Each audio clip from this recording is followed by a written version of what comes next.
Bueno, pues buenos días a todas las personas que se han conectado.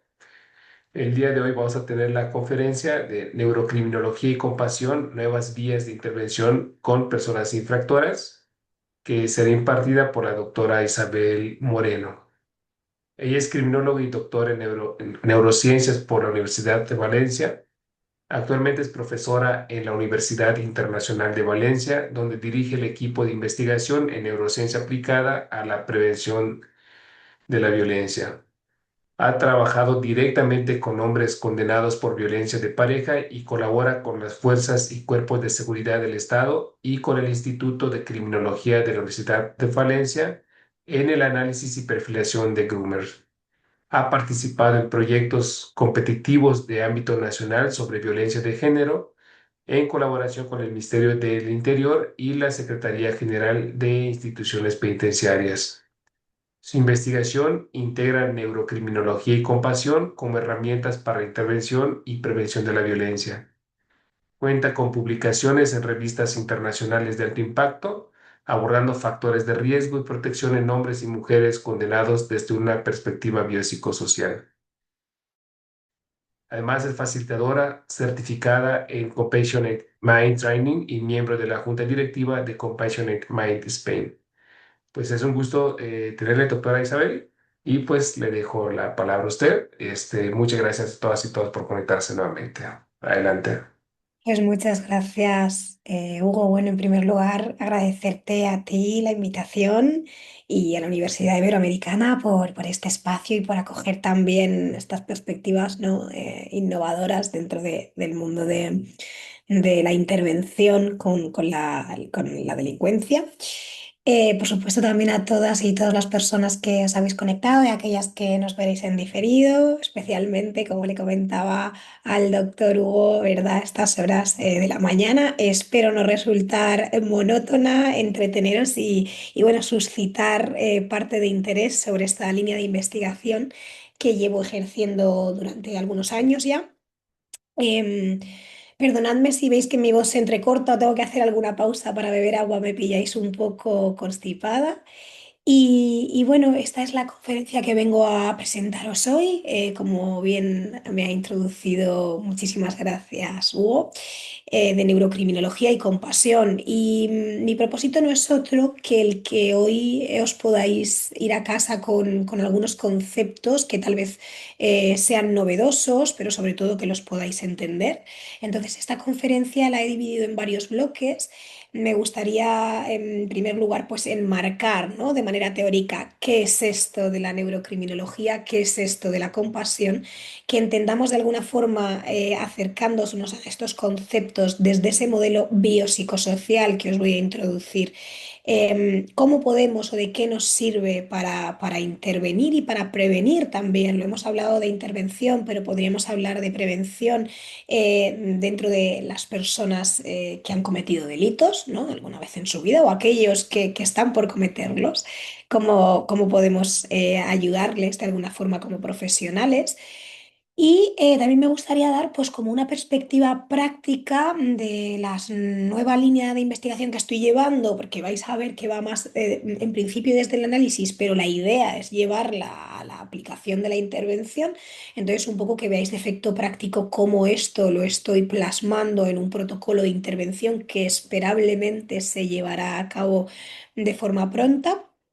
Y por supuesto al final apuntaros muy bien todas esas cuestiones que os puedan ir suscitando dentro de la conferencia porque me gustaría que tuviésemos un espacio donde vosotras y vosotros seáis los protagonistas y podáis realizar todas las cuestiones que creáis pertinente.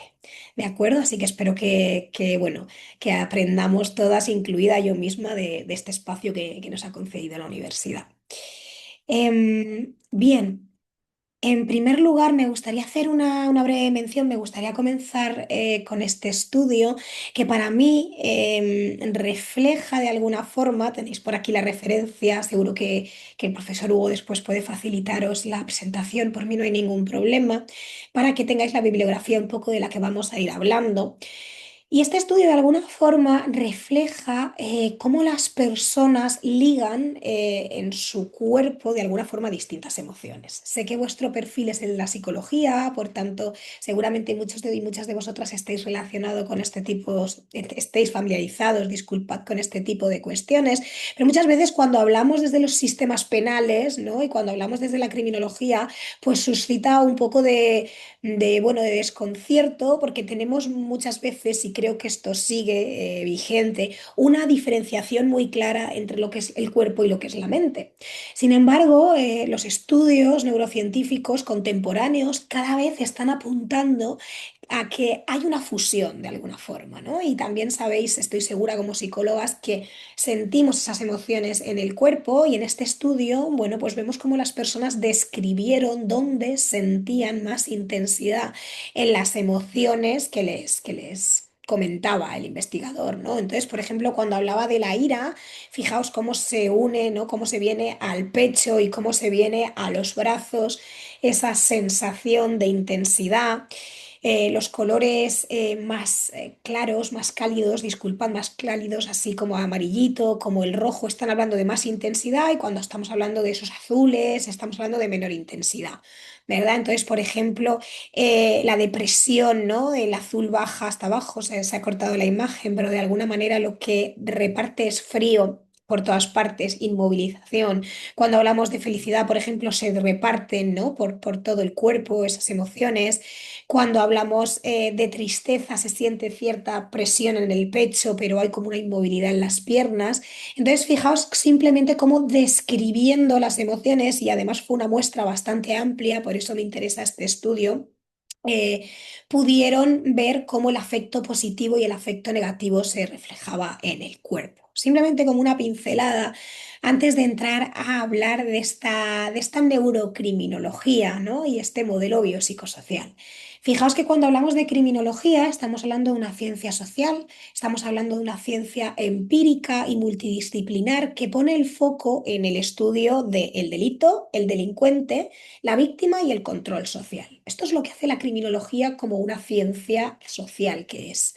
Pero la criminología durante todos estos años, ¿no? de trayectoria ha ido nutriéndose y derivándose también en distintas ciencias, como la psicología, como la medicina, como el derecho.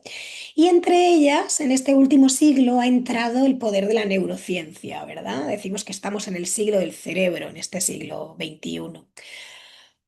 Disculpad. Y fijaos que es desde esa neurociencia cuando se funde con la criminología donde sale esta nueva ciencia, esta ciencia innovadora llamada neurocriminología, ¿no?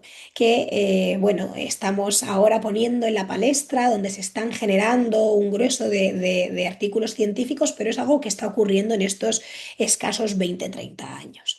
¿De acuerdo? Entonces, cuando hablamos de la criminología en general y tampoco de la neurocriminología, y quiero que tengáis esto en cuenta por todo lo que voy a hablar a lo largo de la conferencia, no estamos hablando de una ciencia exacta, no hablamos tampoco de leyes de causa-efecto. Yo siempre les digo a mi alumnado que la palabra causa está prohibida. Cuando hablamos de criminología y cuando hablamos especialmente de neurocriminología. No hablamos de causas. Yo prefiero hablar de vulnerabilidades, de factores de riesgo, de factores de protección. Y aunque los seres humanos nos gusta tener claro por qué se producen ciertos comportamientos, es cierto que con el comportamiento violento, especialmente, que es donde yo estoy especializada, creo que tenemos que tener especial cuidado cuando hablamos de causas, ¿no? Y tratar de flexibilizar nuestro lenguaje, puesto que de otra forma estaríamos incurriendo en un paradigma determinista, y esto es algo más propio del siglo XIX, cuando entraban pensadores que hicieron mucho por la criminología y por toda esta ciencia, como Lombroso, ¿no? Como César Lombroso, que tal vez os suena, o Enrico Ferri y demás, que ellos querían tener muy claro por qué ocurrían ciertos delitos y ligarlo con la biología, pero esto hoy en día sabemos que no es así, que entramos dentro del modelo biopsicosocial, donde sí que invitamos a que los factores neurobiológicos jueguen un rol, pero no podemos aislarlos de los factores psicológicos ni de los factores socioculturales. ¿de acuerdo? Que también han tenido muchísimo peso en estos años, ¿no? Cuando hablamos del delito, de la conducta violenta.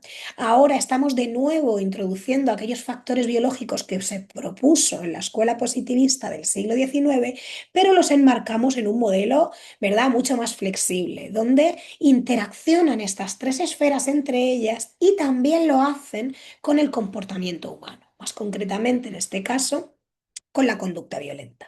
Cuando se produce una conducta violenta, también va a interaccionar de modo feedback, ¿no?, de alguna forma, con nuestras distintas esferas, ¿no? Digamos que si yo, bueno, tengo una pelea, mis niveles de testosterona seguramente se van a ver modificados, pero si la pelea se ha ido de madre, seguramente en mi entorno sociocultural, si entro a prisión, fijaos si se va a ver modificado, ¿no? Y a lo mejor también alguna estrategia de aprendizaje se ve modificada. Entonces, estos factores son todo el rato dinámicos. No quiere decir que tenemos ciertas predisposiciones, podemos decir que tenemos ciertos factores de vulnerabilidad, pero esto no quiere decir que vaya a determinar toda nuestra vida, ¿no? Sino que todos estos factores son dinámicos, así como lo es el comportamiento. De ahí que podamos hablar a que tenemos vías de reinserción, a que tenemos maneras de intervenir con personas que han cometido delitos, por ejemplo. Por tanto, todos estos correlatos neurobiológicos de los que yo os voy a hablar, porque os voy a hablar de algunos, los entendemos dentro de este marco, ¿sí? Desde una perspectiva holística, desde una perspectiva integradora. Y además, os hablo de nuevas vías de intervención porque quiero hablaros de este paradigma de la criminología positiva, que tiene un poco y se da la mano con esa psicología positiva, ¿verdad? Que ya hace unos bastantes años que se habla de ella, pero en la criminología se ha puesto siempre de relieve el peso en los factores de riesgo. Esto no quiere decir que haya que dejarlos de lado, ni muchísimo menos, pero es cierto que empieza a plantearse el hecho de prestar atención a los factores de protección. ¿De acuerdo? Y que dejemos un poco de concebir al individuo en función solamente a sus problemas, sino que también pongamos un peso en donde residen sus fortalezas o los sucesos que ellos experimentan de manera positiva, que esto muchas veces tiene una carga subjetiva grande en ellos, ¿verdad? Entonces, se propone desde la criminología positiva que esa evitación o ese distanciamiento cuando ya ha ocurrido un hecho delictivo se pueda obtener a través del trabajo de las experiencias y las emociones positivas. Ya os digo, esto no es ningún tipo de panacea, no quiere decir que sea únicamente desde aquí, sino que, oye, ¿qué pasa con esta parte de la criminología? ¿Por qué no prestamos atención a este tipo de sucesos? No se trata de crear perspectivas nuevas, sino que más bien es un paradigma que aúna, ¿no?, todas esas teorías que ya a lo largo de los años se han hablado dentro de la psicología, de la criminología, ¿vale? Y que de alguna forma pone el foco, pone la visión, alumbra, ¿no?, que se trabaje con esto. Por tanto, aquí tendremos para trabajar tanto mecanismos externos como favorecer grupos de apoyo, ¿no?, como fijarnos en el grupo de iguales que pueda ayudar a esa persona a salir adelante y mecanismos internos, que es más de lo que va a ir esta conferencia, para hacer frente a situaciones de riesgo. ¿Sí? Y me gustaría poneros otro ejemplo. Este es un artículo de hace unos años ya también que hablaba o diferenciaba entre la vergüenza y la culpa. Y de nuevo, esto como otra vez como psicólogos es algo que nos hemos planteado más, pero desde la criminología, cuando se habla de castigo, se habla de castigo y buscamos un castigo reintegrador y no estamos pensando en cuál es el efecto de este castigo en los internos o las internas y si esto va a resultar pedagógico, ¿no? Porque de alguna manera estas personas van a volver a la sociedad. Entonces, ¿cómo van a volver a la sociedad y cómo es la predisposición de su mente y su cuerpo para entender el tratamiento que les vayamos a dar y que de esta manera puedan volver a la sociedad de una mejor forma de la que entraron, ¿no? De alguna manera, o por lo menos de la misma, porque sabéis que muchas veces en la cárcel, ¿verdad? En fin, en los centros penitenciarios a veces las personas salen peor incluso de lo que entraron. Entonces ellos hablan de la diferencia de la culpa y la vergüenza. Y en este interno, que también como veis, en este estudio, perdón, que también como veis tiene una muestra bastante amplia, de 550 personas, e incluyó también hombres y mujeres, que esto me gusta porque sabéis que muchas veces las mujeres están infrarrepresentadas dentro del tratamiento, porque también están infrarrepresentadas dentro de la delincuencia en general, puesto que son un porcentaje bastante más pequeño, pero en este caso vieron cómo la culpabilidad resultaba un factor protector, mientras que la vergüenza no resultaba ningún tipo de factor inhibitorio. ¿Y cuál es la diferencia entre estos dos conceptos? Cuando hablamos de la vergüenza estamos hablando de una atención orientada a uno mismo, ¿verdad? La vergüenza va como un señalamiento del resto hacia mí. Hay una concepción sobre el yo, el hecho delictivo que yo he hecho se relaciona con la identidad. Por tanto, lo que se habla, tanto de la neurocriminología como desde la psicología como desde la neurociencia, es que las conductas generalmente de las personas van a necesitar estar dirigidas a aliviar mi malestar, mientras seguramente esto se relacione con mecanismos de defensa. ¿Sí? Mientras que la culpa, la atención la tiene orientada al otro. Además, se orienta bastante más en el hecho, en aquello que hice, y no tanto en lo que yo hice, sino aquello que hice. Por eso se puede relacionar con otro cuando hablamos de un hecho delictivo. Entonces, la conducta, seguramente, por esa lógica, vaya más dirigida a aliviar al otro. Es más, un estudio que os sitúo por aquí arriba, de 2023, también ha encontrado a nivel neurocientífico diferencias en las zonas cerebrales que procesan la vergüenza y la culpa. De hecho, por aquí, como veis en la vergüenza, tenemos zonas que se relacionan más con el dolor social y directamente con la inhibición del comportamiento. Fijaos, con el no hacer. ¿No? Y ahí tenemos la corteza cingulada anterior, el tálamo, la corteza premotora. Y por otro lado, la culpa viene un poco más por la temporoparietal, que son con procesos relacionados con la cognición social, ¿no? Como sería la empatía, como sería la compasión, que vamos a hablar de ella.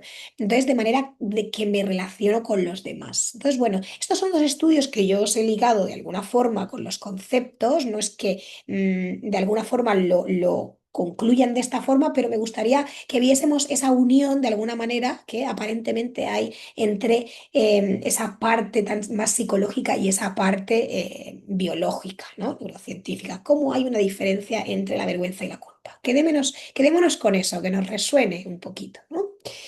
Otro de los conceptos que os quería hablar y que innegablemente pues, se ha de tratar porque además ha sido extensamente ligado con la literatura, aunque no con conclusiones del todo cerradas, es el tema de la empatía. Cuando hablamos de la empatía, hay muy claro en la literatura que tenemos dos conceptos o sea, dos subdivisiones de la empatía que toda la literatura acepta, pero cuando nos vamos al tema del concepto, ahí ya encontramos algunas voces que se contraponen, ¿sí? Pero yo os he ofrecido aquí una definición que de alguna manera hablamos de empatía cuando hablamos de una respuesta compleja, y eso lo tenemos claro, y que en parte está automatizada. Nuestro cuerpo, por todo aquello de las neuronas espejo, ¿no? Y demás, pero también está moldeada por procesos cognitivos que se manifiesta al observar o al imaginar también las emociones ajenas. ¿Sí? Em, Aquí no hay en principio un componente conductual, aunque algunos autores o autoras lo refieren, pero en principio la empatía es esta habilidad de ponerse en los zapatos del otro, ¿no? Podemos decir a nivel coloquial. Y se divide en esos dos componentes. Tenemos el componente cognitivo, el componente que tiene más que ver con nuestro cerebro, ¿no? Que nos ayuda a través de la experiencia a percibir, a comprender, a través de la observación esa información que nos viene del otro, ya sea a nivel verbal, no verbal, a nivel directo, indirecto, pero que nos deja, ¿no? Entender. Y ahí tenemos ligado el componente de la toma de perspectiva, muy importante y que sí que ha sido con la literatura numerosamente señalado como inversamente proporcional a la violencia, ¿no? Como que una mejor toma de perspectiva, una mejor decodificación emocional, pues nos ayuda a acercarnos más a las emociones de las personas. Aquí tendríamos la excepción también de la psicopatía, que aquí entraríamos en otro melón, que no vamos a abrir demasiado en esta conferencia, que es la figura del psicópata, y que aquí sí que se habla de que ellos tienen una alta empatía cognitiva, es decir, leen muy bien las emociones del otro, pero de lo que carecen es de este segundo componente que os presentaba hoy, que es el componente afectivo de la empatía. Y es que no nos vale solamente con reconocer y ver las emociones del otro, sino que también de alguna forma hay que sentirlas en el cuerpo. Es una respuesta afectiva, ¿no? De manera más automática, que se produce cuando observamos ese sufrimiento, ¿vale? De alguna forma. Entonces, de aquí pueden, digamos, subdividirse en dos partes. Y es que cuando yo sienta eso, puedo sentir o bien una preocupación genuina que me haga decir, ay, ¿cómo está esta persona? Que yo la quiero ayudar. O por otro lado, lo que se puede desatar es lo que le llaman el personal distress o la angustia empática. ¿Sí? Y esta angustia empática de alguna forma nos puede hacer fusionarnos con el sufrimiento del otro. Así que he puesto una imagen por aquí, pues si nos ayuda, ¿no? De que cuando tenemos una angustia empática nos convertiríamos en el otro, mientras que si vamos de la mano de la preocupación empática, nos coloca al lado del otro, pero nos deja tener perspectiva. Para esto es tan importante la toma de perspectiva para saber que, bueno, mi vida es mía y tu vida es tuya, ¿verdad? Aunque yo siento tu sufrimiento. Y esto, a priori, no nos puede parecer tan importante, pero esto es esencial para que pueda venir una conducta después prosocial, lo vamos a ver.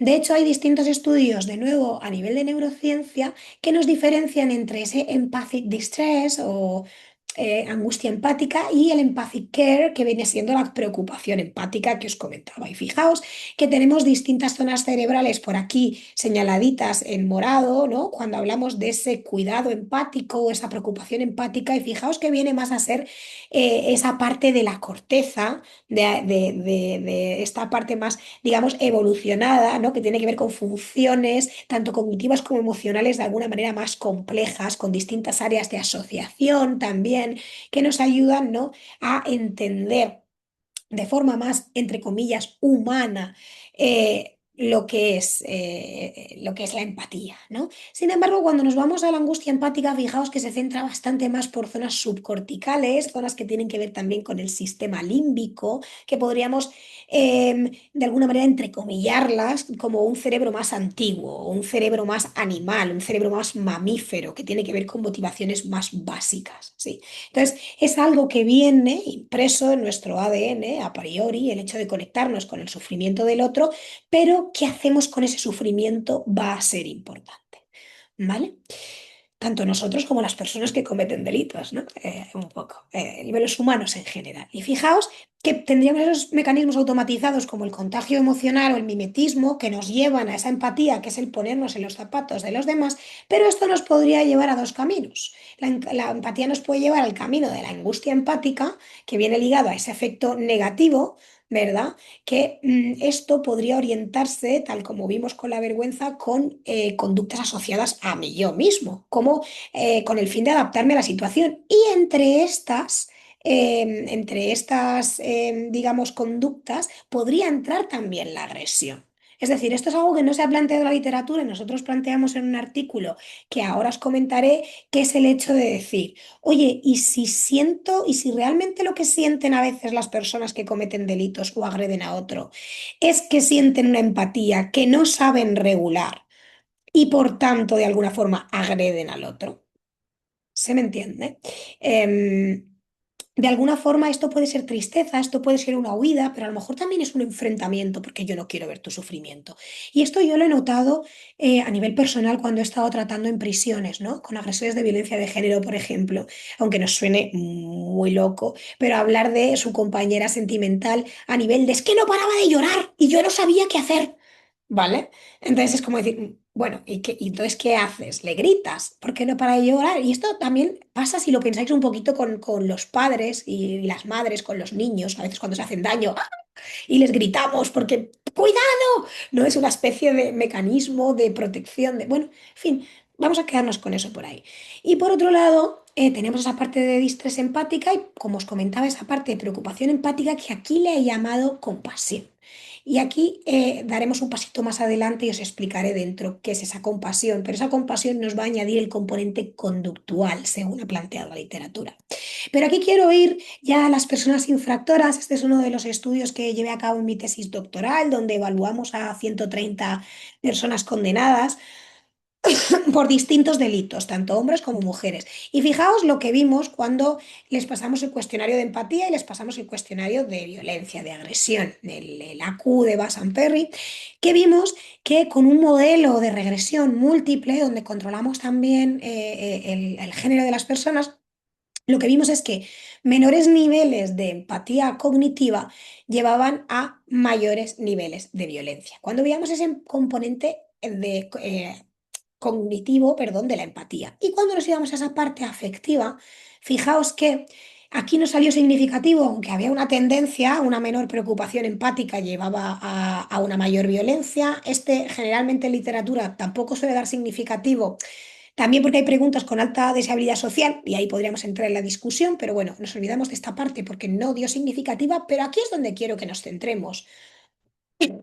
Disculpad. Y es que fijaos que mucha parte de la literatura ha sacado muchos, los metaanálisis que tienen que ver con empatía y agresión, muchas veces se contradicen y no llegan a tener claros los fines. Claro, fijaos que estos análisis, estos metaanálisis muchas veces no diferencian tanto sí diferencian entre la empatía cognitiva y la empatía afectiva, pero no diferencian los componentes dentro de la empatía afectiva. ¿Sí? Entonces no diferencian entre esa preocupación empática y esa angustia empática. Y, oh sorpresa, que fue lo que nosotros de alguna forma encontramos en este estudio. Y es que una mayor angustia empática, ¿vale? Predecía unos mayores niveles de violencia. Y esto a nosotros nos resultó muchísimo más interesante y a mí también personalmente como investigadora me hace plantearme y darle vueltas a todo esto que os he estado contando a nivel teórico. Por ello, seguramente sea tan importante hablar de la regulación emocional de alguna forma, ¿no? Y es un componente que es bastante imprescindible y que también se ha destacado a lo largo de la literatura, especialmente en el caso que yo conozco, en los agresores de violencia de género o agresores de violencia de pareja, concretamente hacia los hombres, hacia las mujeres, que es donde tengo yo el foco puesto de mi investigación. Aunque pues, seguramente podemos extenderlo a muchísimos colectivos y especialmente a aquellos de violencia interpersonal, consumo de sustancias, etcétera. Sí. Me disculpáis, por la tos. Voy a beber un poquito de agua.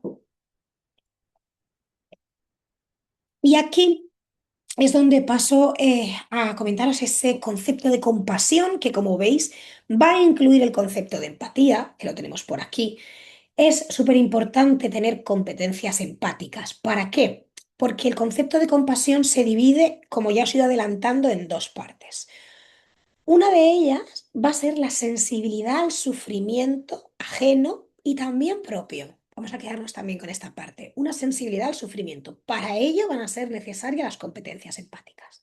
Pero aquí vamos un paso más allá de la empatía e incluimos un componente conductual, que es la intención de aliviar el daño. Ojo, esta intención de aliviar el daño únicamente va a poder venir si yo reconozco la emoción del otro, resueno con ella, es decir, la siento en el cuerpo, la siento en el cerebro y en el cuerpo. Es decir, tengo toma de perspectiva, ¿verdad? Esa parte cognitiva y esa parte afectiva, me suena en el cuerpo.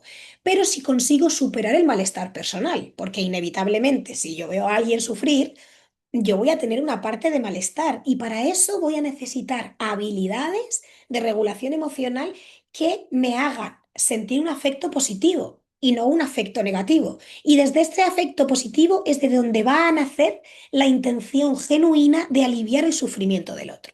Es donde podríamos entrar la conducta prosocial. Para eso, en este modelo que yo presenté en mi tesis doctoral, incluí el trabajo con la autocompasión, que también os voy a pasar a explicaros eh, ahora mismo, ¿no? Fijaos que dentro de este mecanismo de regulación emocional, y vais viendo que por ahí arriba os voy poniendo y os voy dejando literatura que van reforzando que todo esto que yo os cuento no es algo que me haya inventado yo, ¿no? Es algo que está reforzado en distintos estudios. Y la regulación emocional, una de las herramientas, que no significa que sea la única que yo os planteo aquí hoy, es la autocompasión. ¿Sí? Cuando hablamos de autocompasión, necesitamos conectar con nuestro propio sufrimiento. Ojo, no hay que confundir la autocompasión con la autoindulgencia o como que diríamos en inglés el self-pity, ¿no? El sentirse mal, lástima. No, la compasión, como ya habéis visto, no tiene nada que ver con la lástima. ¿Sí? Ni la autocompasión tampoco, sino que la autocompasión se define como la habilidad de responder al propio sufrimiento con amabilidad y con comprensión, ¿vale? Y para eso el primer componente que necesitamos es la amabilidad. Además, necesitamos entender que el sufrimiento forma parte de la experiencia humana. Todos sufrimos y todas sufrimos. No importa el puesto, en el lugar social que estemos conectados, que estemos, perdón, colocados de alguna forma, ¿no? Donde nos situemos en la vida, si tenemos más o menos dinero, si tenemos más o menos penas. Hay un nivel de sufrimiento en cada una de las personas. Es una experiencia humana compartida. Y este es uno de los puntos que se muestra. Ya podemos discutir quién sufre más y quién sufre menos, pero no podemos discutir qué se sufre. ¿Sí? Entonces es esa parte de la experiencia humana. Y el tercer pilar es la atención plena, o lo que también habréis podido escuchar como mindfulness, ¿sí? Como, digamos, prestar atención al sufrimiento de manera equilibrada. Y es aquí donde viene uno de los pilares fuertes de la regulación emocional, ¿vale? Y que ya os estoy, ya vamos metiéndonos en materia, ya os voy cada vez adentrando más en este tipo de conceptos. Y fijaos, la segunda parte de este artículo que os comentaba y que si alguien tiene interés, no tengo ningún problema en facilitaros, que este no está de acceso abierto. Cuando veíamos, si recordáis la otra parte, ¿verdad? Que esa angustia empática predecía de manera positiva la violencia, aquí aplicamos después, porque les pasamos un tercer cuestionario que fue el de autocompasión y hicimos un modelo de mediación. Y en este modelo de mediación, dentro de esa familia de las ANOVA, vimos que efectivamente había un efecto total, directo, entre la angustia empática y la violencia, pero cuando incluíamos en la ecuación el componente de autocompasión, ese camino directo disminuía, ¿vale? Es decir, cuando una persona se conecta con el sufrimiento del otro a nivel afectivo, ¿no? Con una angustia empática, no correlaciona, predice la violencia de forma directa. Pero si incluimos la autocompasión, es decir, si la persona tiene una mayor amabilidad hacia sí mismo, una mayor capacidad de prestar atención al presente y entiende el sufrimiento como una humanidad compartida, disminuye esa relación. De ahí que tal vez sea interesante incluir en nuestras intervenciones y enseñar a las personas que han tenido problemas con la ley, ¿vale? O que han cometido actos que no debían de alguna forma, pues la parte de autocompasión. Porque, según dice la literatura, además, estas personas suelen tener bastantes bajos niveles de autocompasión. Porque, como también dice la literatura, hay muchísimas personas condenadas que tuvieron infancias difíciles. De nuevo, no estamos hablando de causas, no estamos hablando de panaceas, pero hay datos que nos animan a las expertas y los expertos que trabajamos en ello a que tal vez hay componentes de protección que nos estamos dejando y que podríamos tratar e incluir en nuestras intervenciones.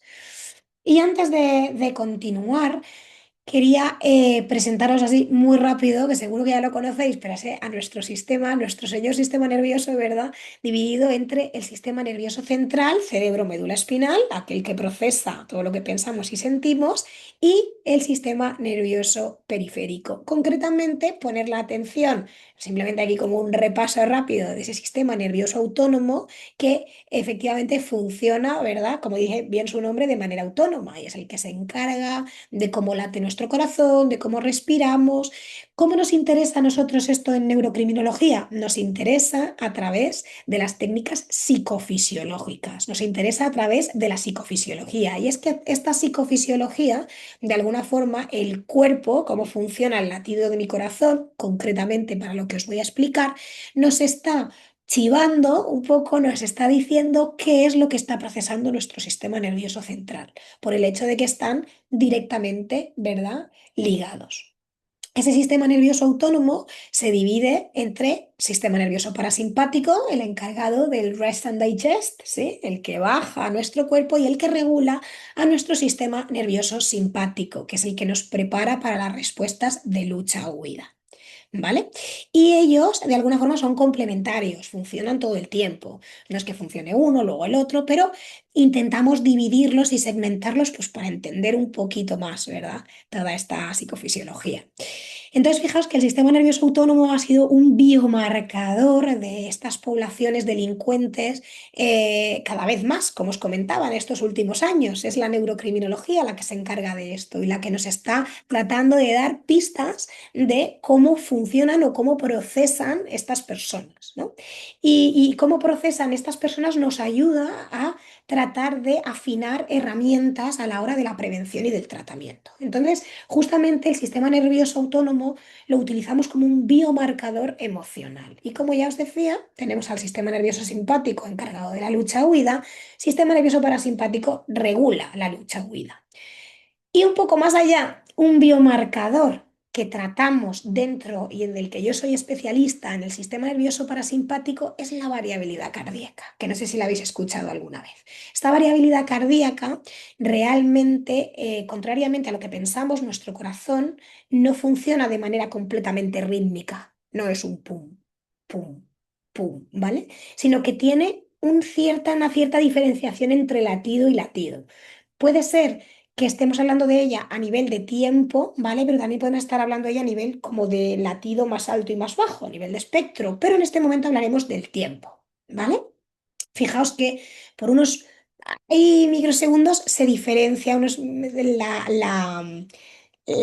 latido del corazón, ¿no? Esta es la variabilidad cardíaca. La variabilidad cardíaca ha sido bastante estudiada en distintas áreas, ¿no? Y en psicología concretamente, pues se ha visto y cada vez se ve más, y es un biomarcador bastante replicado, que cuando hay una mayor variabilidad cardíaca, lo que nos indica es que hay una mayor actividad del sistema nervioso parasimpático.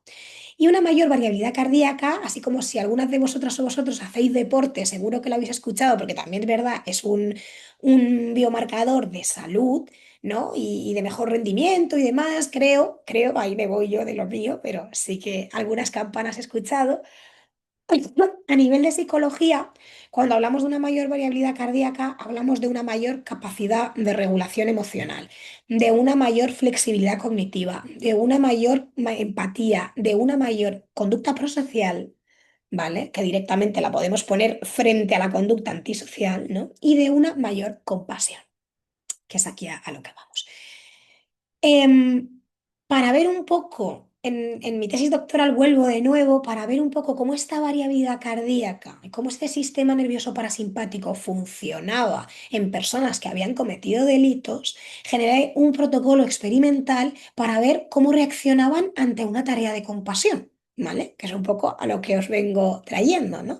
Y para eso, pues invitamos a las personas al laboratorio. Estas personas estaban condenadas por delitos menores de 2 años. Esto en España entra en un régimen de medidas alternativas, ¿sí? Entonces no entran, sí, depende de distintas circunstancias, pero no entran de manera directa al sistema, digamos, a régimen cerrado, a prisión. Entonces, bueno, la idea era hacerlo en prisión, pero vino la pandemia y demás, entonces lo llevamos al laboratorio, lo llevamos con penas menores, ¿sí? Entonces son delitos menores, delitos leves, aunque todos son de violencia de género y de distinta índole, que ahora os contaré.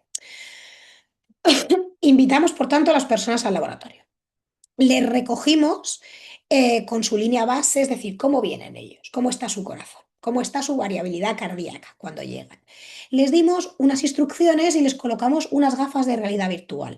Y con esas gafas de realidad virtual pudieron tener esa experiencia en compasión. Cuando hemos hablado de la compasión, hemos hablado de dos conceptos, de dos partes del constructo, ¿cierto? Teníamos la parte de conectar con el sufrimiento del otro y con uno mismo, y la parte de aliviar el sufrimiento.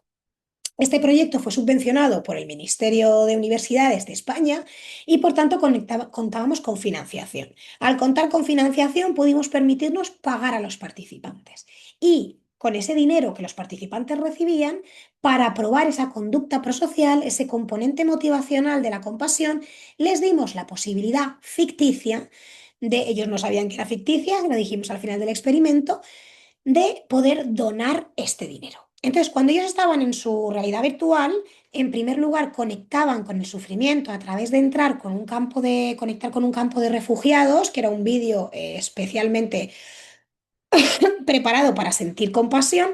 Entonces, de alguna manera queríamos que conectaran con el sufrimiento y luego, dentro de la experiencia de realidad virtual, se les daba de manera anónima, entre comillas, la posibilidad de donar este dinero. ¿Vale? Y podían al juego del dictador, que no sé si lo conocéis, que es un juego, se utiliza mucho para la conducta prosocial, de 0 al 10 podían donar esos 40 euros que los dimos a distintas organizaciones, para luego después ver los resultados. Y además luego vimos cómo se recuperaban también, cómo se recuperaba su corazón, etcétera. Además, les pasamos ciertos cuestionarios y una entrevista semiestructurada. ¿Qué fue lo que encontramos? Este estudio, concretamente, esta parte dio lugar a dos estudios, ¿sí? O sea, este experimento dio lugar a dos estudios. El primer estudio fue en hombres y como veis tenemos tres grupos porque uno de ellos era específicamente violencia de género, violencia de pareja, ¿vale? Como en inglés se conoce también el Intimate Partner Violence, ¿verdad? Que os sonará. Luego teníamos otro grupo que los llamo el GO, de General Offenders, porque eran hombres, todos estos eran hombres, y eran hombres digamos, condenados por delitos de otra índole, tratando de evitar la violencia interpersonal en todo momento. ¿Vale? Y luego teníamos un grupo control que eran aquellos que no habían cometido delitos. Este gráfico que veis aquí, este RMSSD, es la variabilidad cardíaca. Es este que os he dicho de las diferencias del tiempo. Root mean, square, successive differences. En fin, un marcador de la variabilidad cardíaca. ¿Vale? Y tenemos los distintos puntos que habéis visto en el protocolo. Tenemos la línea base, el resting, tenemos el anticipatory, es decir, cuando les dimos las instrucciones, el triggering in emotion, que fue donde subíamos la emoción para que conectaran con el sufrimiento, el call to action, que lo llamamos esa parte de llamada a la acción, es donde podían donar el dinero, cuando estaban donando el dinero, y la recuperación, ¿cierto? De 10 minutos.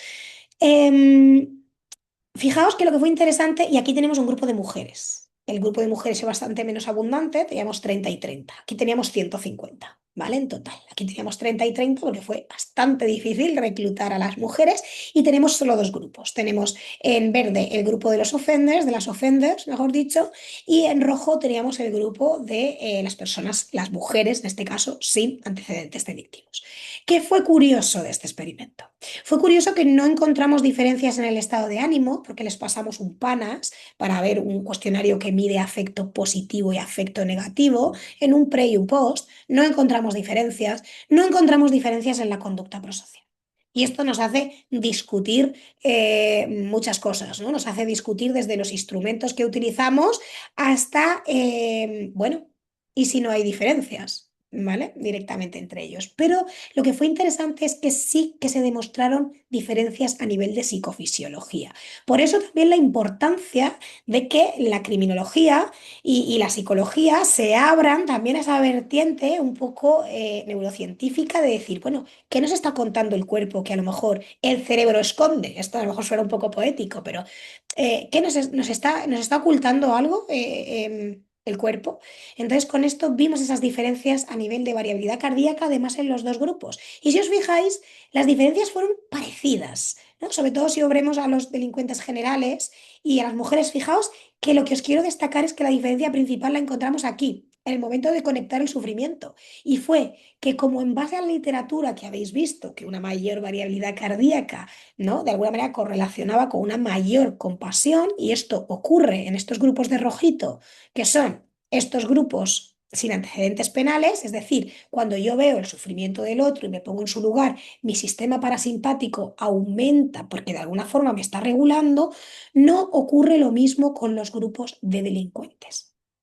Ni mujeres ni hombres, sino que ellos bajan. Parece que su sistema nervioso simpático es un poco más el que está dominando, ¿vale? Están un poco más en urgencia, están un poco más en amenaza que en conexión. Y esto lo vamos a ver con un modelo que tengo aquí preparado para explicaros ahora después, ¿sí?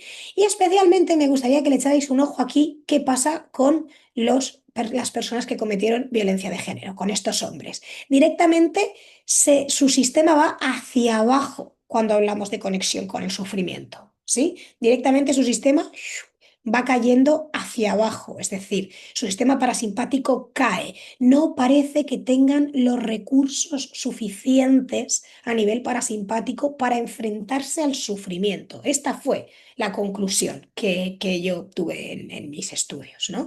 Y por eso la importancia de decir, será necesario enseñarles a relacionarse con el sufrimiento. ¿Vale? Porque luego cuando nos vamos a la literatura vemos que tienen muchos déficits, especialmente las personas condenadas por violencia de pareja, muchos déficits a nivel emocional. Sin embargo, muchas veces las terapias y las intervenciones que damos están bastante más centradas en un enfoque cognitivo-conductual, que no quiere decir que no funcione. Por supuesto que la ciencia ha avalado muchísimo lo cognitivo-conductual, pero a lo mejor tenemos que dar un paso más allá de lo que sea tratar creencias y empezar a tratar también otro tipo de cuestiones. Estos resultados encajan muy bien con el modelo tripartito de regulación emocional que nos presentaba Paul Gilbert, el padre de la terapia centrada en compasión, en 2010. Fijaos que este modelo que se presenta aquí, a mí es un modelo que me gusta muchísimo, simplifica, por supuesto, como todos los modelos, toda la complejidad de lo que es el sistema emocional de las personas, pero lo aúna y nos deja interpretarlo en tres esferas principales. Estas tres esferas están íntimamente ligadas a las motivaciones innatas de los seres humanos. Esto es, protección, ¿vale? Con el sistema de amenaza, proteger, que no me coman, este es el principal, sí, supervivencia. Si yo no sobrevivo, el resto me da igual. Luego tenemos una parte de búsqueda, ese es el sistema de logro, el que nos hace el thriving, ¿no? El que nos lleva con el entusiasmo, el que nos mueve emociones como el deseo, la motivación, el entusiasmo. Y estos dos van de la mano de la activación simpática, del sistema fight or flight. De diferente, aquí tendríamos un sesgo negativo, ¿verdad? Que iría ligado con la ansiedad, con la ira, con la vergüenza. ¿Vale? Y aquí tendría más con un sesgo positivo. Es una activación, pero una activación de deseo, de motivación, de placer. Ojo, cuando hablamos de la amenaza, os he dicho activación, pero también podría venir de la mano una inhibición, porque también podríamos tener ese fight, flight or freeze, ¿no? Que de alguna forma también nos bloquea a hacer ninguna otra cosa. Y por último, el sistema donde se engloba, digamos, ese concepto de la compasión, de la cognición social, se llama que es el sistema de calma. Y este sistema de calma, el propósito que tiene a nivel humano y a nivel motivacional es el de la afiliación. Como sabéis, los seres humanos somos seres sociales, no podemos sobrevivir solos, ¿verdad? De hecho, estamos ahí dependiendo de los padres hasta bastante avanzados, que empezamos a hablar, que empezamos a comer, que empezamos hoy en día a trabajar, ¿no? Alguno casi hasta los 30, bueno, quiero decir. Entonces, siempre estamos de alguna manera bien ligados, necesitamos ese social bonding, ¿no? Y aquí también tenemos correlatos neurobiológicos ligados a cada uno de ellos. De hecho, en el sistema de la amenaza se ha ligado, por ejemplo, la amígdala, se ha ligado la adrenalina como neurotransmisores, esa activación simpática. Aquí tendríamos más estructuras como el núcleo accumbens, como la dopamina, ¿no? Eso que nos hace conseguir, eso que nos hace seguir creciendo. Y en el sistema de calma, pues tenemos la parte parasimpática, tenemos esa parte que regula a las otras dos. Yo esta parte digo que se activa, como antes aquí en España pasaba mucho en los pueblos, que salían las abuelitas y los abuelitos a la puerta con una silla, se sentaban, compartían el tiempo, nada, nada que buscar, nada que conseguir, solamente estar, ¿no? Solamente la presencia. Y aquí es donde englobamos la compasión de alguna forma. Es desde donde se ha ligado. Y aquí, de alguna manera, en ese sistema de amenaza, ligamos la violencia. Lo que se ha propuesto es que este sistema de calma es capaz de regular a nivel fisiológico a los otros dos sistemas. Todos ellos interaccionan, ¿eh? Esto no es lo mismo que el sistema simpático parasimpático, no es estar en uno o estar en otro. Pero es interesante ver cómo el sistema de calma, y se ha visto, puede de alguna forma hacer más pequeñito o aminorar ese sistema de amenaza. Mientras que se ha propuesto que estas personas que cometen delitos básicamente lo que tienen es un sistema de amenaza exacerbado. Mientras que cuando llega la hora de conectar con el sufrimiento, como hemos visto antes, por aquí no son capaces de movilizar ese sistema nervioso de calma, o perdón, ese sistema emocional de calma, o también el que se ha llamado el sistema, el soothing system, ¿no? Ese soothing, como los bebés, como de abrazar. Entonces, de alguna manera, lo que se propone desde estas vías de intervención que yo os digo es potenciar este sistema, ayudarles a que crezca el sistema de calma, a que aumente su variabilidad cardíaca, aumentar sus niveles de oxitocina, aumentar la actividad de la corteza prefrontal, ¿vale? Y esto se ha propuesto poder hacerlo a través de distintas terapias. Concretamente, ya desde hace unos años se habla de estos enfoques contextuales o de tercera generación que seguro que conocéis, como las terapias basadas en mindfulness, en aceptación y compromiso, y aquí también se encargan las terapias basadas en compasión. Ellas ponen el foco en un mecanismo de aceptación incondicional sobre el presente y es eso lo que lleva de la mano una conciencia transformadora. No vamos tanto a modificar creencias ya asentadas, que también se ha visto en literatura que es bastante difícil, sino que tratamos de aceptarlas y ver si a través de esa aceptación trascienden hacia otro sitio. Esta revisión sistemática, concretamente, publicada en la revista Aggression and Violent Behavior, mostró pues, distintas mejoras en factores criminógenos de distintas intervenciones, ¿no? Como el afecto negativo, el abuso de sustancias, la ira y hostilidad, capacidad de relajación, una mejor autoestima y optimismo. Os quiero decir, estamos hablando de literatura ya asentada. Y esto podría explicarse, una de las múltiples explicaciones, podría explicarse a través de, que ya os he introducido, ¿verdad? Ya os he hecho por ahí la trampa hablando de ese cerebro nuevo, cerebro antiguo, ¿vale? Y cuando hablamos de ese cerebro nuevo, estamos hablando como, pensad que todo esto es como de manera simbólica, el cerebro obviamente funciona como un conjunto y como un todo, pero podríamos hablar un poco de esa parte más nueva, más neocórtex, ¿no? Que tiene esas capacidades que no tienen nuestros primos, los animales, como de planificar, imaginar, rumiar, por lo menos no al largo plazo que hacemos nosotros. Automonitorear, crear una identidad. Cómo esto entra en bucles con lo que son las funciones de ese cerebro antiguo, ese cerebro más tirando al límbico, ¿no? Esas motivaciones básicas como evitar las agresiones, conseguir comida, conseguir sexo, conseguir cuidados, conseguir estatus social y que tienen también aparejadas emociones básicas que son transversales a todos los seres humanos. Ira, ansiedad, tristeza o conductas como la lucha, la huida, cuidar, ¿sí? Entonces, lo que queremos aquí es, por ejemplo, introducir partes como es el mindfulness, que va bastante de la mano de las terapias centradas en la compasión, para poder regular esas capacidades del cerebro nuevo. Por ejemplo, cuando vamos a agresores de pareja, nos encontramos una rumiación de la ira enorme. De hecho, una de mis compañeras de laboratorio trabajó específicamente con esta rumiación de la ira y con esto, ¿qué va a pasar? ¿Qué va a pasar? ¿Qué va a pasar? Y esto muchas veces les lleva a esa agresión. Entonces, a lo mejor aplicar unas técnicas de mindfulness que ayuden a regular la atención. Y no estamos yéndonos a un plano espiritual ni trascendental, nada, ni muchísimo menos, sino aprender habilidades de centrar la atención. Y esto se puede hacer de muchas maneras. ¿Vale? También como por ejemplo con ciertos objetos, como un objeto que también puede ser la respiración, un propio objeto. Hay distintas formas de hacerlo, la cuestión es centrar la atención. Y por otro lado, para llegar a comprender a ese cerebro antiguo, que es lo último ya que voy a pasar a explicaros, es el tema de la compasión. ¿Vale? Aquí está esta compasión, esa comprensión del sufrimiento, esa comprensión, recordad de que todos somos humanos, de que este cerebro lo tenemos todos, de que estos bucles los tenemos todos y todas, ¿vale? Y que al final todos somos parte de uno. Pero eso no quiere decir que no sea nuestra responsabilidad prestar atención a esto. Esto quiere decir que no es nuestra culpa que esto nos pase, pero no que no sea, no que no podamos hacer nada con ello. Ese es un poco el mensaje.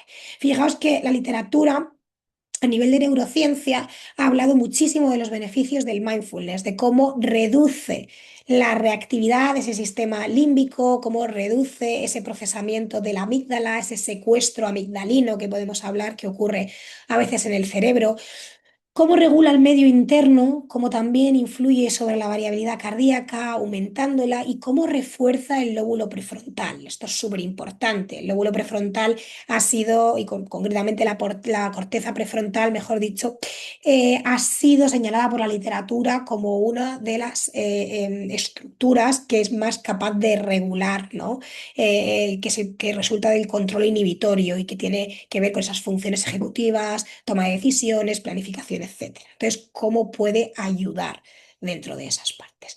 Y aunque pioneros, y como ya veis, súper recientes, hay ya algunas intervenciones basadas en compasión y algunos estudios que han mostrado cómo se reducen factores de riesgo como la impulsividad, el pensamiento delictivo, vergüenza, incluso los rasgos psicopáticos y la conducta antisocial. Os he puesto por aquí el artículo, esto en jóvenes, ¿eh? El de los rasgos psicopáticos es en jóvenes, que ya sabéis que tienen bastante mejor pronóstico que en adultos, aunque bueno, yo voy a los adultos, a ver qué pasa por ahí. Y por otro lado tenemos también intervenciones que fortalecen los factores de protección, ¿sí? Como la autocompasión, como disminuir el aislamiento social, como ayudar a procesar experiencias adversas en la infancia, súper importante, porque esto se queda también bastante enquistado y ya sabéis que los modelos de apego, bueno, que os voy a contar yo a vosotros, ¿verdad? Cómo tienen que ver luego con el comportamiento y también fomentan esa motivación compasiva, aumentan esa conducta prosocial. Además, también tenemos alguno por ahí, todo esto en muestras de intervenciones basadas en compasión en población en general, hay bastantes más y bastantes y con muchos efectos positivos, ¿sí? Pero aquí es la que os estoy contando es con delincuentes, ¿vale? Que esto sí que ya es con pinzas. De hecho, me arriesgaría a deciros que estas son las que hay disponibles en la literatura, no hay más. Em, Ojalá alguna se me esté escapando, pero bien reglada, publicada y que tenga un sentido, yo son estas las que conozco y creedme que llevo mucho tiempo buscándolas. Pero estoy convencida de que cada vez van a ir en auge, ¿no? Y fijaos que a nivel neurobiológico también tenemos por aquí una mayor variabilidad cardíaca. O sea que puede que este tipo de intervenciones generen cambios. Generen cambios. Y aquí os vengo ya como última parte de esta conferencia, esta parte práctica que os había comentado en estos últimos 10 minutos que os quería hablar del proyecto que estoy preparando para llevar a cabo a los centros penitenciarios. Me quiero centrar específicamente en agresiones de pareja, puesto que es mi especialidad, aunque no me quiero dejar a las mujeres fuera, entonces a ver cómo lo hago, a ver cómo lo hago. Pero la idea y lo que he estado creando durante estos años, yo también estoy formada, como bien os ha dicho el doctor William, en terapias centradas en la compasión. Llevo muchos años formándome a nivel teórico y este año especialmente a nivel práctico y he creado este programa llamado Compassion Beyond Bars, la compasión más allá de los barrotes, ¿no? Entonces, fijaos que aquí lo que quiero aunar es desde un modelo biopsicosocial, no solamente una intervención, sino una evaluación de la intervención, que me parece igual de fundamental, qué está funcionando, qué no está funcionando, qué debemos mejorar y integrar en ella componentes biopsicosociales, por supuesto, si no nos hubiese contado todo este rollazo, ¿no? Además de componentes criminológicos, por supuesto, que ya han sido probados en la literatura. Entonces, este programa es un programa grupal para que se pueda impartir en centros penitenciarios. El que os he enseñado anteriormente del psychopathy.com, que es este que tenemos aquí, que es el de los rasgos psicopáticos, fue en centros de menores a nivel individual, ¿vale? Pero que yo propongo es a nivel grupal para que se pueda llevar a cabo. Sin embargo, no podemos dejar de lado al plan de motivación individual que se ha mostrado tan importante, sobre todo con agresores de violencia de género. ¿Vale? Hay múltiples estudios que lo marcan. Un plan de motivación individual y luego ya un programa grupal. Entonces, este plan de motivación individual tiene 4 sesiones individuales, valga la redundancia, para ver las motivaciones, sus circunstancias y objetivos, para ir generando la alianza terapéutica, que también ha demostrado ser a lo largo de la literatura uno de los componentes esenciales, y mejorar la participación voluntaria. En España, al menos, todas las personas que ya han sido privadas del derecho de la libertad, perdón, no pueden ser obligadas a llevar a cabo un programa. Entonces, como es voluntario, pues vamos a intentar que se involucren, ¿verdad? Y en el programa contaremos con, bueno, estas 4 sesiones se van a ir repartiendo a lo largo del programa. Tendremos al principio 2, a medio una y al final otra. ¿vale?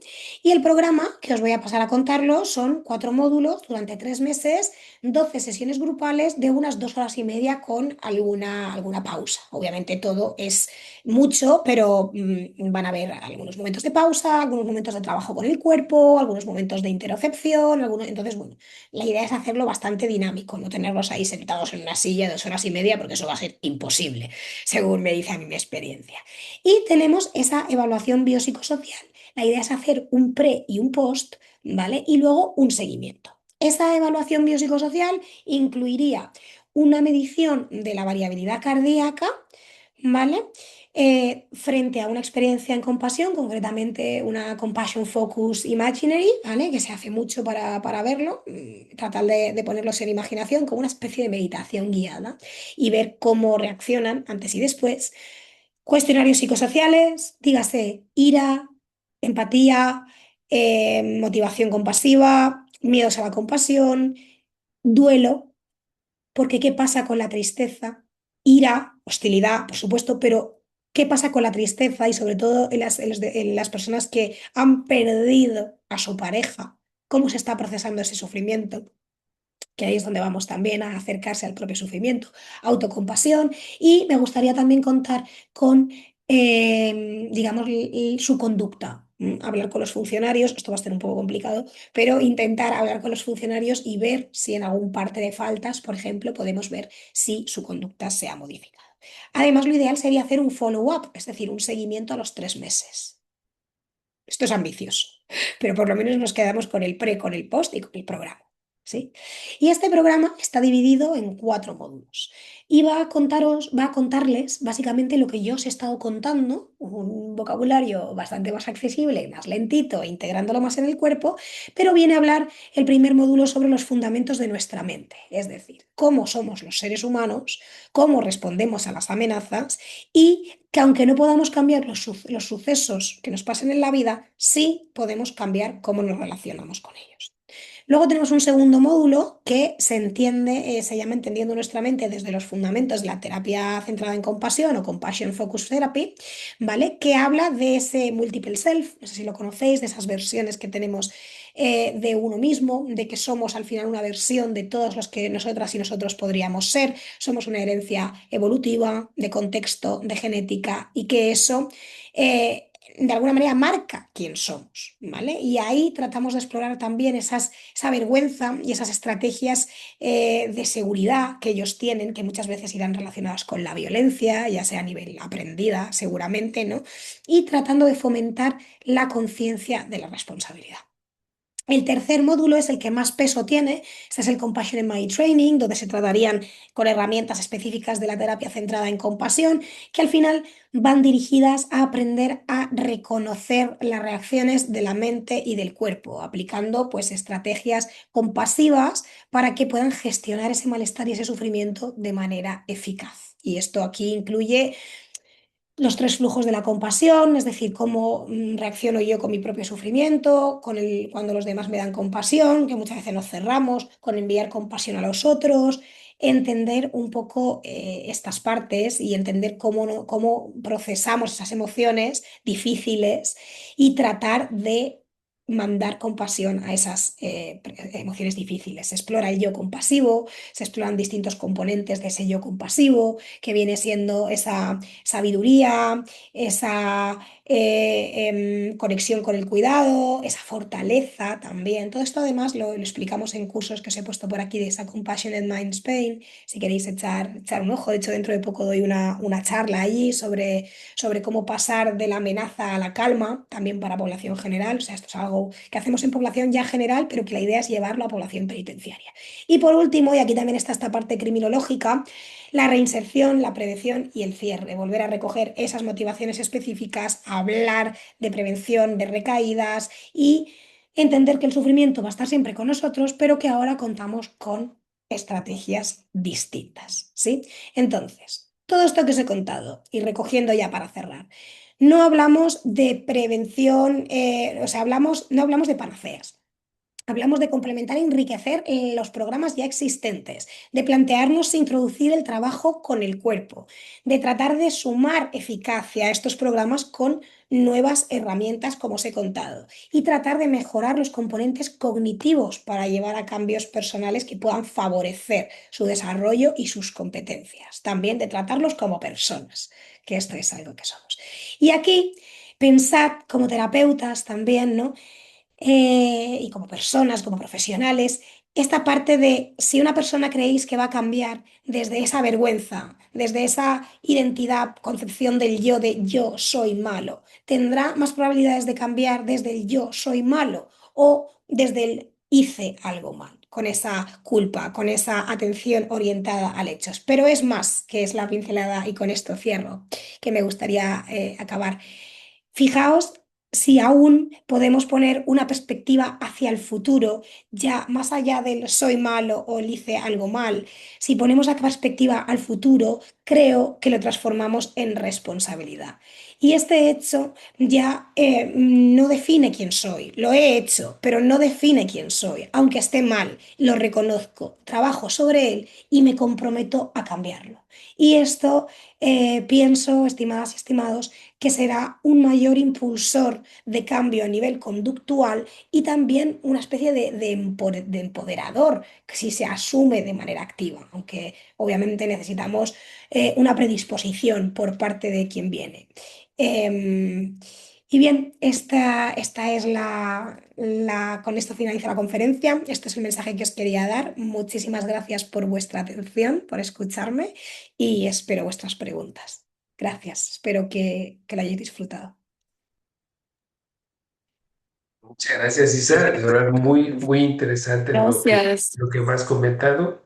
Y de hecho, mucho interés por replicar la propuesta que tienes en los penales de aquí, ¿no? Te había comentado que se hace la invitación a estudiantes de la licenciatura, de la asignatura en psicología forense para que nos acompañen en un centro penitenciario.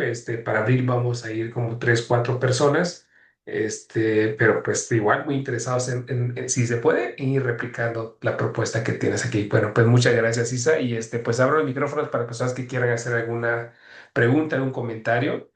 Igual les puedes dejar de compartir la pantalla, Isa, para que se vea Sí, la pantalla completa. sí, claro que sí, enseguida.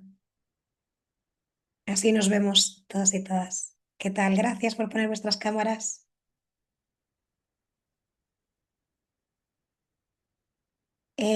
Claro, sí, sí. Os dejo el correo por aquí. Estaba leyendo el chat. Podéis escribir también por el chat si os da vergüenza intervenir, aunque no tiene por qué. Ya veis que bueno. Esta es una conversación cercana y no hay ningún problema.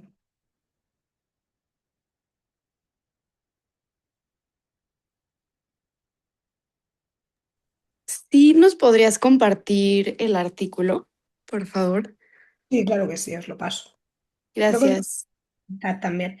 Isabel.rodríguez.mora, profesor. Punto Universidad Bíblica. Vale. Voy poco a poco porque además como así me trago alguna letra. Voy a pasaros por aquí la bibliografía de las que os he mandado, la mía, la de los otros autores. Autoras, pues no lo puedo facilitar, pero la mía, claro que sí. Esto sí que nos dejan de momento las editoriales. A ver, por aquí os paso el de Unraveling. Lo puedo pasar por el chat, ¿verdad? A ver. Archivo. Jimena, que tienes la mano levantada. Cuéntame, que te voy a escuchar. Sí, ¿qué tal? Apago mi cámara porque no se escucha bien porque tengo mal internet, pero sí me oyen ahí. Sí, te escucho muy bien. Estupendo. Súper. Tengo dos preguntas. Primero, muchas gracias por compartirnos. Estuvo muy interesante. Me quedé como cuando nos presentaste esta parte de los factores de protección, o sea, qué es lo que aumenta los factores de protección y los de riesgo. Vi que la vergüenza estaba en donde se aumentan los factores de riesgo, pero no vi ni la culpa ni la responsabilidad. Entonces quería preguntarte si la culpa estaría como aumentando factores de protección, al igual que la responsabilidad, o más bien en los de riesgo, o no está en ninguno de los dos. Muy buena pregunta, Jimena. Si te parece, te contesto esta y ahora me comentas la otra, ¿vale? Bueno, os he dejado aquí los dos artículos de míos que os he estado hablando, ¿vale? El de los hombres, el de las mujeres aún no está publicado, no os lo puedo pasar todavía. Vale, fíjate que los artículos que yo os he puesto aquí son factores de riesgo que ya está probado mediante distintos, mediante un artículo científico porque han medido esto, ¿vale? Entonces, la culpa no está probada porque no la han medido todavía. Esto no quiere decir ni que vaya a aumentar un factor de protección ni un factor de riesgo, ¿me entiendes? Pero todavía, como habéis visto, los artículos que hay con compasión son muy escasos, no son como en empatía, por ejemplo, que hay un montón. Entonces, cuando en este caso una intervención basada en compasión no ha probado todavía la culpa, ¿vale? No se ha puesto como un factor de riesgo, como un factor de protección. ¿Se entiende? Esto no quiere decir que no vaya a serlo, pero de momento no lo ha sido. Pero sí que hemos visto que cuando, por ejemplo, en el primer artículo se enseñaba, sí que la culpa en principio la ponían como un factor de protección y sí que la Mm, culpa se ha señalado en la literatura criminológica como un factor de protección, pero no se ha visto potenciada por las intervenciones basadas en compasión. ¿Se entiende? claro, sí, sí, sí, sí. Muchas gracias. Sí. ¿Y tu otra pregunta? Y sí, justo, la segunda pregunta es, como que en esta parte que nos explicabas, ¿no? Que estás como está sucediendo X situación y está este componente de angustia empática, ¿no? Así se llamaba angustia empática. Y esta angustia empática llevaba o impulsaba de alguna manera el acto violento, ¿no? Como desde este lugar de no sé qué hacer con, con lo que estoy sintiendo, entonces procedo a una, entre comillas, agresión, de alguna manera. ¿Y cómo entraría la autocompasión para frenar esa agresión? Muy interesante tu pregunta, Jimena. Fíjate, esto lo vamos a hablar a nivel teórico, ¿verdad? No Ujú, de que esté efectivamente pasando, pero lo que se teoriza es que como esta autocompasión lo que hace es reconocer el sufrimiento propio, digamos que en ese momento yo siento una intensidad emocional súper alta, ¿no? Cuando ujú, conecto con el sufrimiento del otro. Siento una intensidad emocional súper alta.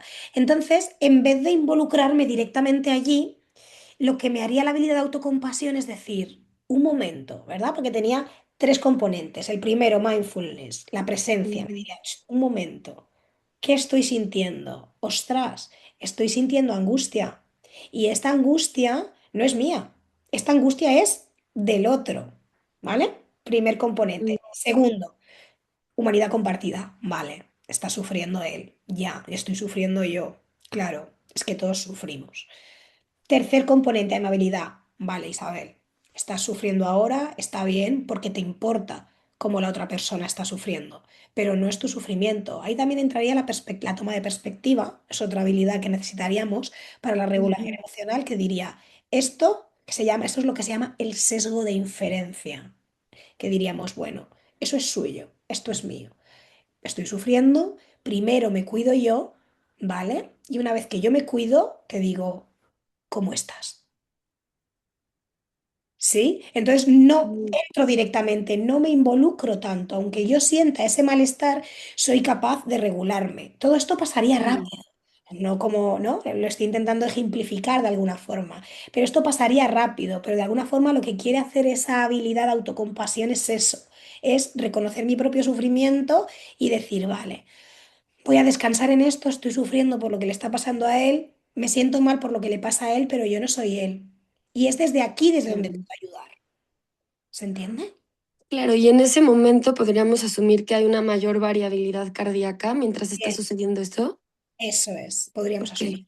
Muy bien, muy Muchas bien. gracias, Isabel. Gracias, Jimena, muy interesante. Sí, Camila,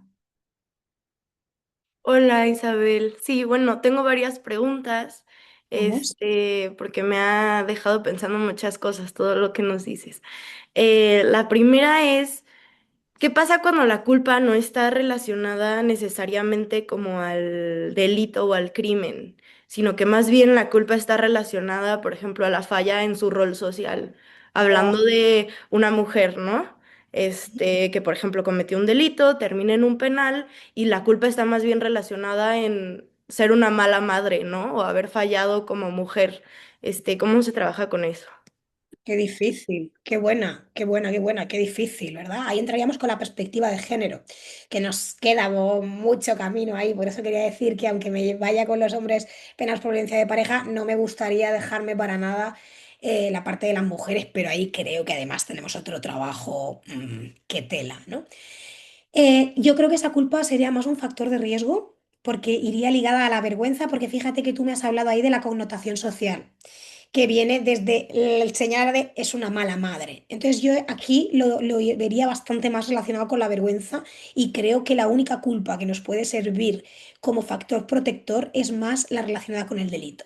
Toda la culpa que va ligada con ese rol social, para mí va más asociada a la vergüenza y por supuesto ahí hay un trabajo de autocompasión enorme, porque además te estás criticando tú a ti misma, ya no solo por lo que hiciste, tanto como por lo que tú eres, lo que se te asigna, tus hijos.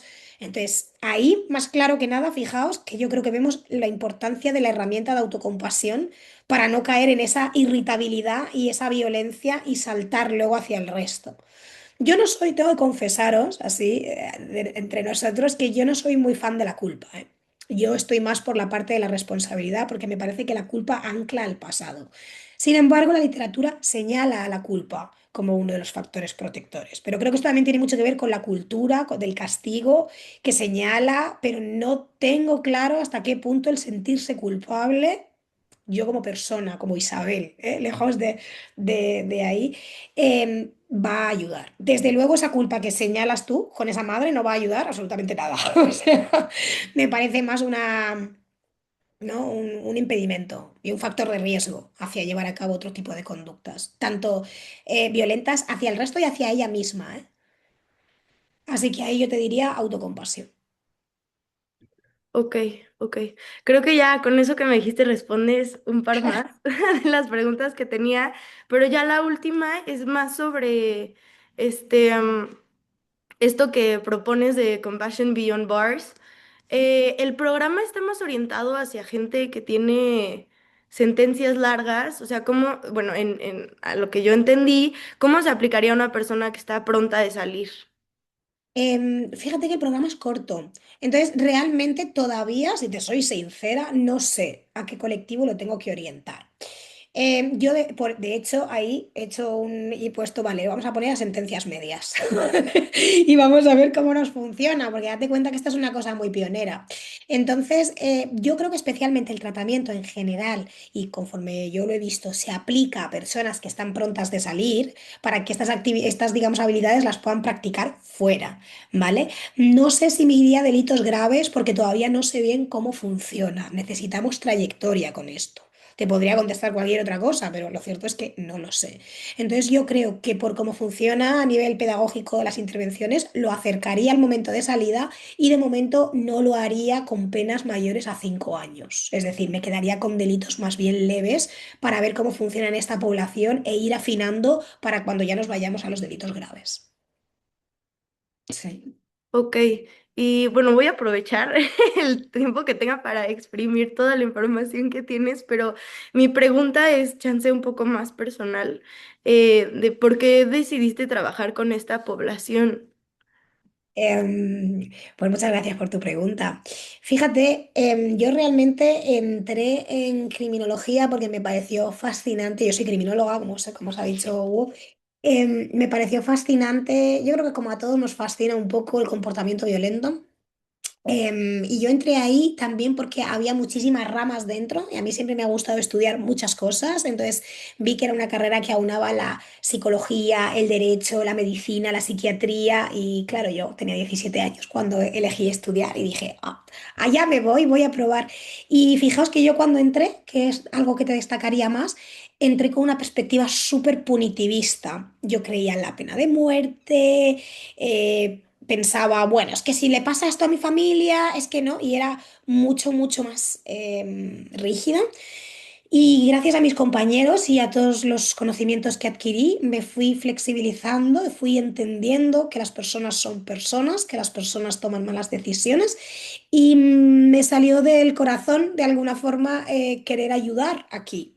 Fue una tendencia natural que yo recibí a nivel personal como aprendizaje y pasé de la pena de muerte a trabajar en compasión y esto ha sido un proceso a nivel vital. Es lo que te puedo decir. De personal a personal. Pregunta personal, respuesta personal. Sí, es la verdad. Muchas gracias. Gracias a Gracias. ti. Fernanda, sí, claro. Ay, hola Isabel, más que duda, más bien es un comentario. Yo nada más te quería felicitar por tu trabajo y desearte mucho éxito en tu programa. Me pareció muy interesante tu propuesta. Bueno, yo ya había estudiado un poco de CFT, entonces a mí me gustó mucho el enfoque que le estás dando y nada, mucho éxito y muchas felicidades. Muchísimas gracias, Fernanda. Me hace mucha ilusión. Gracias.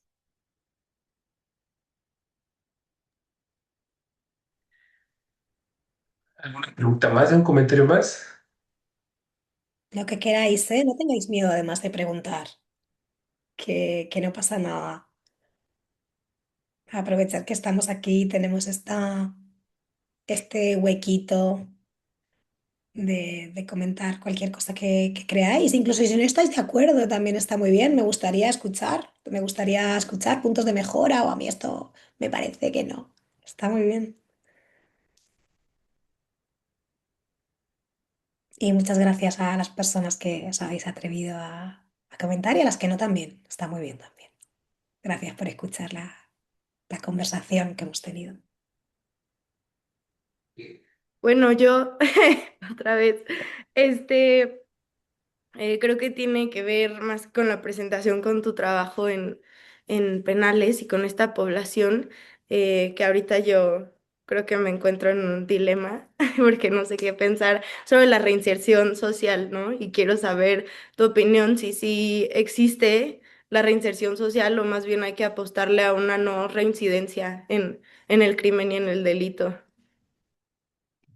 Yo creo que la reinserción existe, esto nos lo marcan las cifras. De hecho, los porcentajes de reincidencia son mucho menores que los que no hay reincidencia, con lo cual la ciencia es firme con eso. Claro que existe la reinserción. Sí, las personas se reinsertan. Em, si hablamos más de un cambio emocional, conductual, eso es complejo. Ahí yo quiero creer que sí. Yo quiero creer que sí, por eso hago lo que hago. Pienso que las personas necesitan oportunidades y que la neurociencia también me avala aquí. Tenemos esa neuroplasticidad. Todos tenemos unas condiciones, pero incluso las condiciones biológicas cambian a lo largo de toda la vida. Entonces yo sí señalaré que hay una parte de reinserción. Pero esto también hay que creerlo y hay que verlo y que trabajarlo, ¿no? Yo creo que para esto va a ser muy interesante esta excursión que os propone el profesor Hugo al centro penitenciario. Creo que las cosas cambian cuando personificamos a los delincuentes y a las delincuentes. Por eso, si os dais cuenta, yo las llamo, trato de llamarlas todo el rato personas condenadas, personas que han cometido delitos, porque son personas. Y cuando las vemos, las miramos a los ojos, las escuchamos y vemos que son personas, cambia. El asunto cambia. Eso fue lo que me cambió a mí, principalmente. Darte cuenta de sus experiencias y ver que no somos tan diferentes, aunque nos cueste, aunque hayan tomado decisiones terribles, aunque lo hayan hecho fatal, pero que no somos tan diferentes. Y entonces, si tú crees en tu propio cambio como persona, ¿cómo no vas a creer en el de los demás?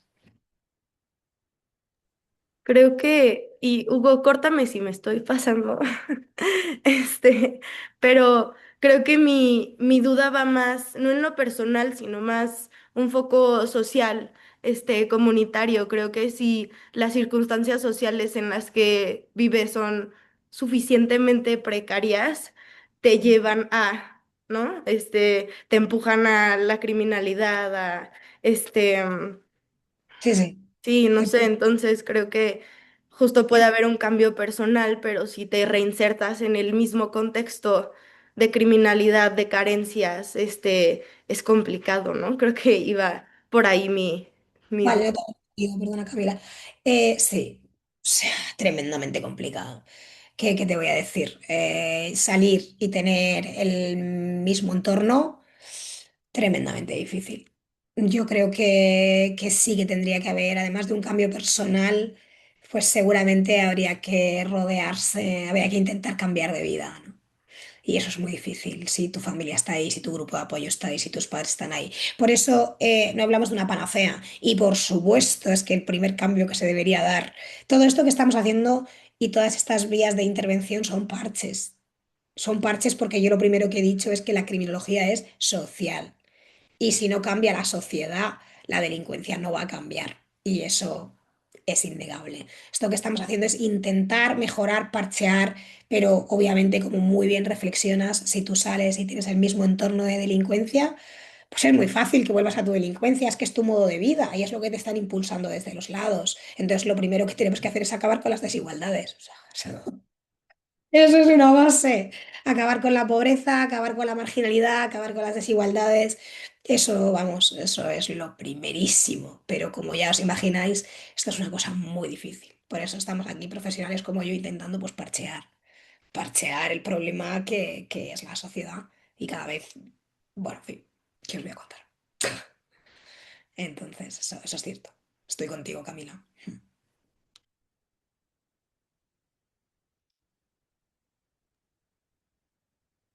Ok, bueno, pues si no hay más comentarios, preguntas, pues nuevamente agradecerte, Isabel, y a todas las personas que se conectaron. Creo que es una charla que nos deja mucho que pensar, además de mucho material, y esperemos tenerte nuevamente como invitada aquí, Isabel, porque creo que has dejado muchos elementos para repensar.